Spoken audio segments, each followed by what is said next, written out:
Oh, Lord, I can hear it right now. Here comes Mr. Jackpot, old pessimistic Gamecock fan. Why don't you just go be a Clemson fan? Well, hey, how about this?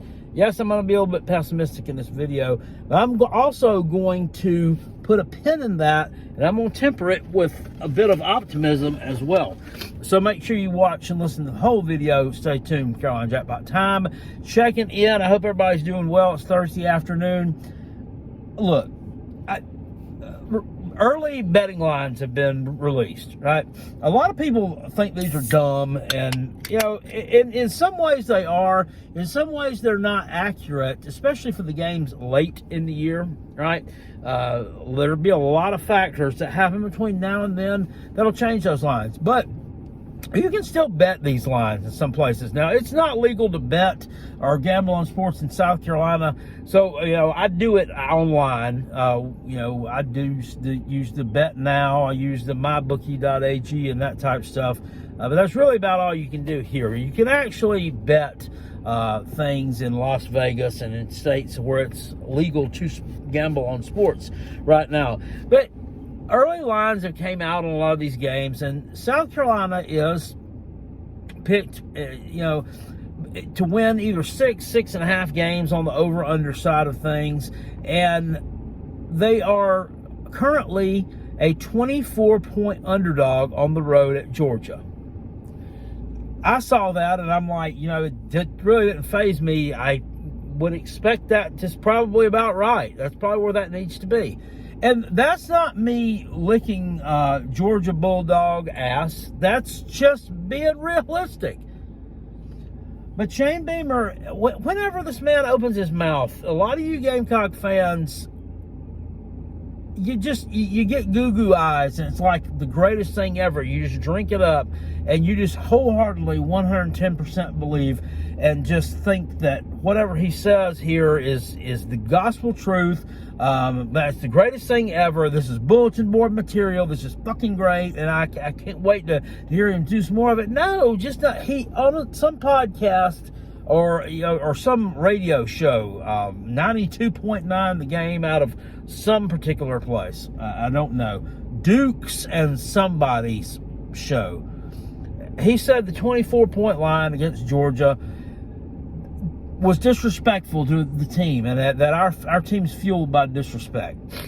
Okay, give me a break, okay? Give me a break real quick, all right? Let's hold up here just for a moment and talk facts. Last year, the Gamecocks played Georgia. We lost 48-7 at home. Spencer Rattler's performance in last year's game was so bad that he was yanked in favor of Luke Doty. His QBR was in the teens. We lost 48-7. That one touchdown was in garbage time. It was like 15 seconds left on the clock. We were losing 45-0 at the end of the third quarter, and Georgia kicked a mercy field goal so they wouldn't put more points up on the board. They could have put 80 points on us that day if they'd wanted to. There was nobody in the stands in the third quarter. It was horrific. The 2020 and 2021 outings against Georgia weren't much better. Now, granted, Georgia's a really good team. Now, in 2020, I mean, you could make the argument that they weren't that great, but 2021 won a national championship, went undefeated. The only loss they had that year was in the conference championship game against Alabama. Really good team, okay? We lost to them really bad. 2022, really good team. Went undefeated the entire way. So, you know, losing to them in blowout fashion is probably expected. But none of these performances, you haven't played well. You haven't played well in any of them. You know, go back to, I think, 2019, South Carolina upset Georgia on the road. 2018, South Carolina, Georgia was supposed to be like the game to decide who was going to control the East this year. Could South Carolina take possession of second place in the SEC East? South Carolina played horrible that day. We lost like 41-14 or something. In 2017, I remember South Carolina went on the road against a really good Georgia team. They lost, but it was like 31-14 or something. I mean, we scored more points on them than anybody else did that year. So that was a loss, and you lost by a large margin, but you didn't play terribly against a really good team. The past few years, you've played poorly against a really good team. So how is it disrespectful that you're 24-point underdogs? Guess what? Newsflash, Georgia's going to beat a lot of teams by 24 points or more this year. You know, I would... I don't get it, guys. Look, until we start winning winnable games, I have said this so many times that I could just almost recite it verbatim. Until we start winning winnable games against teams like crappy Mizzou and crappy Florida, you know, winning the games that you're like a 3-point favorite in, not shitting down the back of both legs and losing them. Or, you know, winning a game that you're maybe a 3 or 4 point underdog in.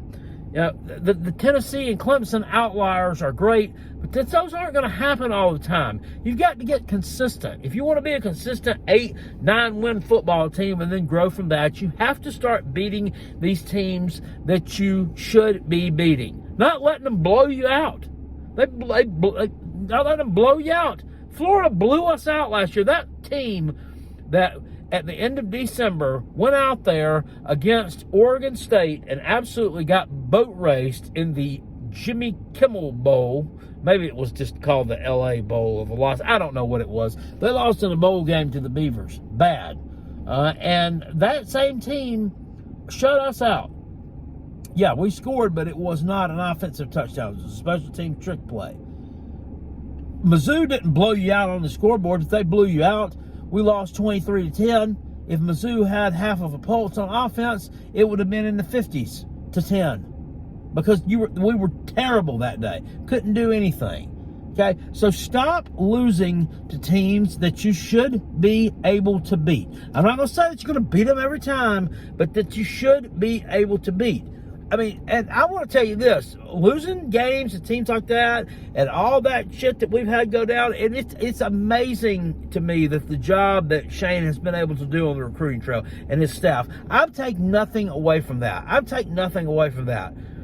But I just have a problem with just making these dumb, outlandish takes, and then the whole fan base comes running over and to rally behind you for that, instead of, you know, looking at it from a glass half empty type of perspective sometimes, say, well, let's pull the reins back here. We hadn't played real well against Georgia, and Georgia's really good, so maybe that's why we're a 24-point underdog, and not that, you know, they're trying to disrespect us. You know, as Uncle Lou has said in a lot of his videos, you know, they're not tearing things down in Vegas right now. They're building them. And they continue to build them. If they tear down a hotel, it's because they're going to build a bigger one in its place. And more expensive one. Okay? That's how they make their money out there. They make that stuff out there. Yeah. Really. Come on, guys. Look at things without the garnet shades on sometimes, and you'll have a much clearer conscience and a much clearer head. Now, on the bright side of things, I was happy today to see that the Gamecocks were able to pick up Jatius Gear, the big 6'5" defensive end out of Syracuse. I hit the transfer portal last month, visited the Gamecocks last weekend, I believe it was, and today he commits. Shane Beamer sends out the welcome home tweet, and guess what? He's a Gamecock. This guy redshirted in 2021. Last year, he had 6.5 tackles for loss, 3.5 sacks, total about 33 tackles for Syracuse. Pretty good job. Guess what? Those are also numbers better than Jordan Birch put up pretty much for his entire career. So, yeah, I think this is a really good get. He's from Belton, South Kakalaki, up in Anderson County, went to BHP High School, and, you know, he was recruited by South Carolina, and he didn't come here because Will Muschamp was the head coach. And by that point in time, that was in 2020, nobody wanted to play for that shithead. They just didn't. The things were on the downtick really bad at that point in time. So I was glad to see that he's coming back home to South Carolina and going to play for the Gamecocks. He said something when he was interviewed about it, that, you know, South Carolina was really his only choice. Was really the only, he didn't even really consider the other schools. which is a really cool thing. You know, he said it's everybody's dream to play when you play high school football in the state of South Carolina. If you ever is either to play for South Carolina or Clemson, to play with the home team, and I get that. It's not always true. It doesn't always pan out 100%. You know, one of the other those teams may not show interest in you.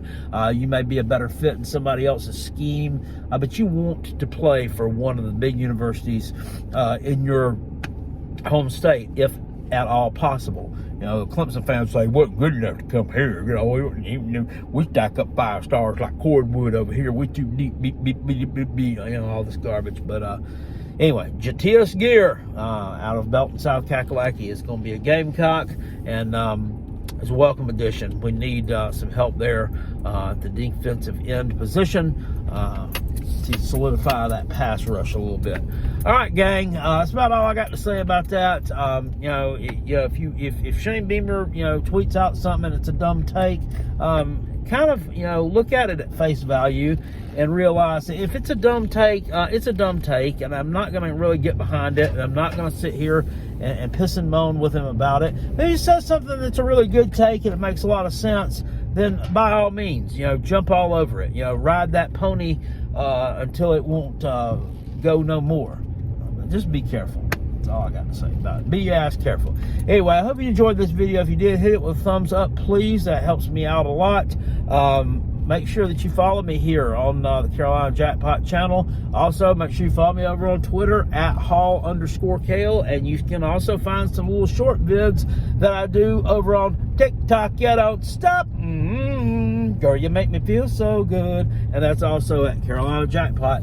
Check out my alternate YouTube channel as well, Rockabilly864. We need to get the subscriber count up over there. I'm going to start doing some more food reviews soon, I promise, guys, on that channel. I really do. I just have not had the time to do them lately. As once you see me making a video here in my truck. I started work this morning at 5 o'clock, got done at 6 o'clock. That's 13 hours. Don't leave a lot of time for video making. Hell, it don't even leave a lot of time for taking a bath or doing any of that other stuff. But I find time to do that. I find time to take a bath. But I just haven't found the time to make the videos, do the food reviews like I ought to be doing. But anyway, guys, I'll see you all later. Appreciate it. Peace. Love you. Out of here. Go Cox, baby. Woo!